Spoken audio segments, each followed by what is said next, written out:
Cricket মাঠে আম্পায়ারদের সিদ্ধান্ত নিয়ে কম বিতর্ক হয়নি। আম্পায়ারদের ভুলের কারণে অনেক সময় জেতা ম্যাচ হেরে গেছে অনেকেই। কেউ আবার সেঞ্চুরি বা ডাবল সেঞ্চুরির কাছে গিয়ে আম্পায়ারের ভুল সিদ্ধান্তের বলি হয়েছেন। বর্তমানে ক্রিকেটের অনেক উন্নতি হয়েছে। আম্পায়াররা যদি ভুল সিদ্ধান্ত দেন তাহলে চ্যালেঞ্জ করতে পারেন ক্রিকেটাররা। এটাকে বলে ডিআরএস পদ্ধতি। তবে এই পদ্ধতি চালু হওয়ার আগে মাঠের আম্পায়াররা যে সিদ্ধান্ত দিতেন তাই মেনে নিতে হতো ক্রিকেটারদের। বলা হয়ে থাকে আম্পায়াররা ভুলের ঊর্ধ্বে নন, কিন্তু এমনও কিছু কিছু ভুল সিদ্ধান্ত আম্পায়াররা দিয়েছেন যা দেখলে অবাক হতে হয়। আজকের ভিডিওতে আমরা দেখব ক্রিকেট ইতিহাসে আম্পায়ারদের 10টি সবচেয়ে বাজে সিদ্ধান্ত। বিস্তারিত জানতে ভিডিওটি না টেনে পুরোপুরি দেখুন। তো চলুন শুরু করি আজকের video. Number 10, India versus England.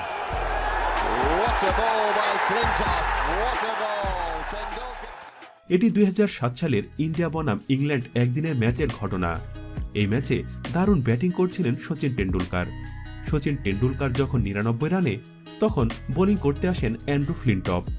Andrew ফ্লিনটফের একটি বাউন্সার বল পুল শট করতে চেয়েছিলেন সচিন টেন্ডুলকার, কিন্তু ব্যাটে বলে সংযোগ না হয়ে বলটি তার কনুইতে লাগে এবং বল চলে যায় কিপারের হাতে। ইংল্যান্ডের প্লেয়াররা তখন আউটের আবেদন করলে আম্পায়ার আউট দেন। আম্পায়ারের এমন সিদ্ধান্তে হতাশ হন সচিন টেন্ডুলকার। তিনি হতাশ হয়ে প্যাভিলিয়নে চলে যান। Number 9, England versus Australia.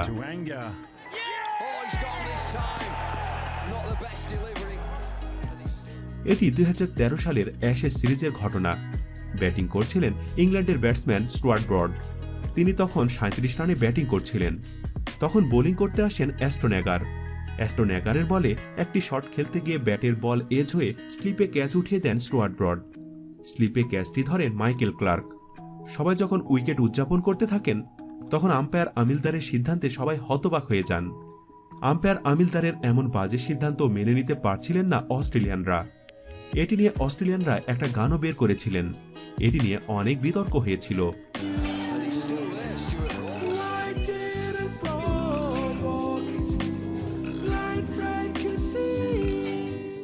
Number 8, India versus south Africa.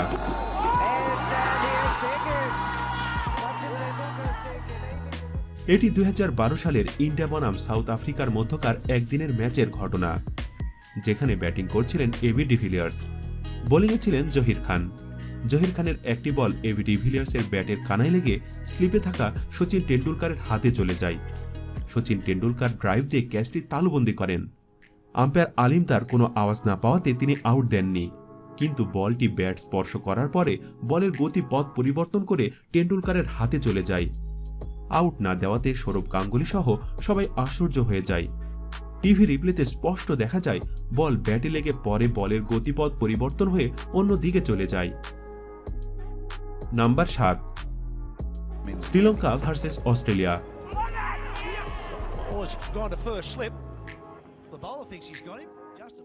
এটি 2014 সালে শ্রীলঙ্কা বনাম অস্ট্রেলিয়া টেস্ট ম্যাচের ঘটনা। অস্ট্রেলিয়া টিম প্রথম ব্যাটিং করছিল। তখন ব্যাটিংয়ে ছিলেন অস্ট্রেলিয়ান ওপেনার জাস্টিন ল্যাঙ্গার। ওভারের প্রথমবারে জাস্টিন ল্যাঙ্গারের ব্যাটের কানায় বল লেগে ক্যাচ চলে যায় মাহেলা জয়বর্ধনের হাতে। মাহেলা জয়বর্ধনে ক্যাচ নিয়ে উদযাপন করা শুরু করেন, কিন্তু আম্পায়ার আলিমদার তাতে কোনো সাড়া দেননি। এর ফলে শ্রীলঙ্কান পুরো টিম বিস্মিত হয়ে যায়। তবে দিলশান অনেক হতাশ হয় আউট না দেওয়াতে। আলিমদার তার আম্পায়ারিংয়ের জন্য বেশ বিতর্কিত ছিল। Number 6, West Indies versus Australia.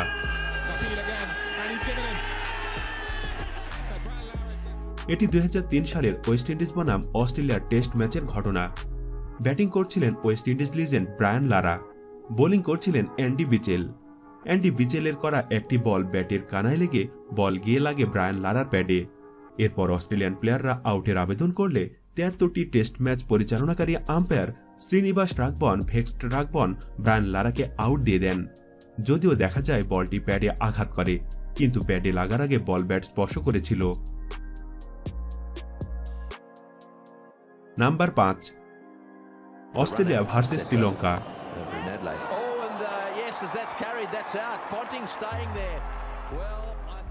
এটি 2012 সালে শ্রীলঙ্কা বনাম অস্ট্রেলিয়ার মধ্যকার একদিনের ম্যাচের ঘটনা। ব্যাটিং করছিলেন Australian batsman Ricky Ponting. Sri Lankan bowler Ruchira পেরেরার একটি বল রিকি পন্টিংয়ের ব্যাটে এজ হয়ে স্লিপে থাকা মাহেলা জয়বর্ধনের হাতে। সবাই আউট মনে করলেও রিকি পন্টিং দাঁড়িয়েছিলেন।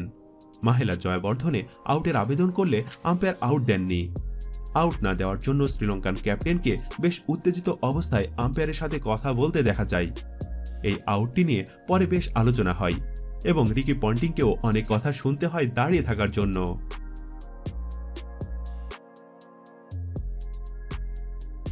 Number 4, New Zealand versus Australia.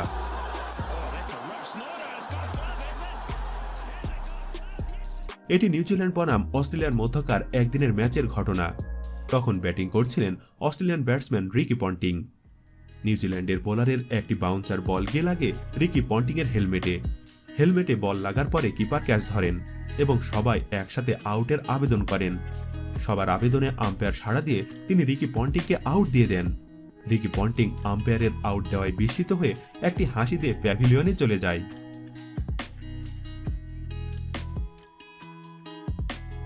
Number 3, Sri Lanka versus New Zealand.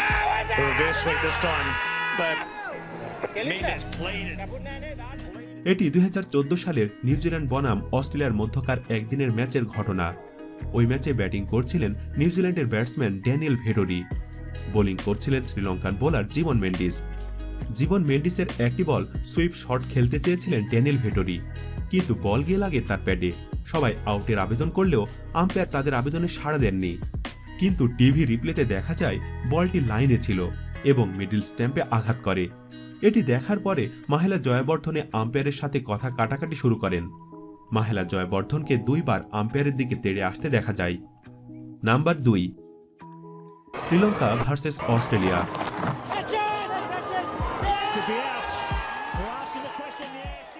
এটি 2007 সালের শ্রীলঙ্কা বনাম অস্ট্রেলিয়ার মধ্যকার টেস্ট ম্যাচের ঘটনা। ব্যাটিং করছিলেন Sri Lankan legend wicket keeper batsman Kumar Sangakkara.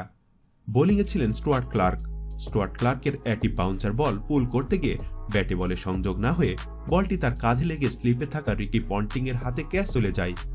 Ricky Ponting ball catch নিয়ে আউটের আবেদন করলে আম্পায়ার আউট দিয়ে দেন। আম্পায়ার আউট দিলে কুমার সাঙ্গাকারা হতাশ হয়ে যান, কারণ তখন কুমার সাঙ্গাকারা 192 রানে ব্যাটিং করছিলেন। এটি তার জন্য খুব কষ্টদায়ক ছিল। Number 1, south Africa versus Australia. এটি 2006 সালের সাউথ আফ্রিকা বনাম অস্ট্রেলিয়ার 3য় টেস্ট ম্যাচের ঘটনা। ব্যাট করছিলেন সেঞ্চুরি পাওয়া south African batsman Ashwell Prince. Bowling করছিলেন অস্ট্রেলিয়ান স্পিন লিজেন্ড শেন ওয়ার্নের একটি বল ক্রিজের গর্তে পড়ে ব্যাটসম্যানের প্যাডে আঘাত করে। শেন ওয়ার্ন সহ সবাই আউটের আবেদন করলে আম্পায়ার বিলি বাউডেন তাদের আবেদনে সাড়া দিয়ে অ্যাশওয়েল প্রিন্সকে আউট দিয়ে দেন।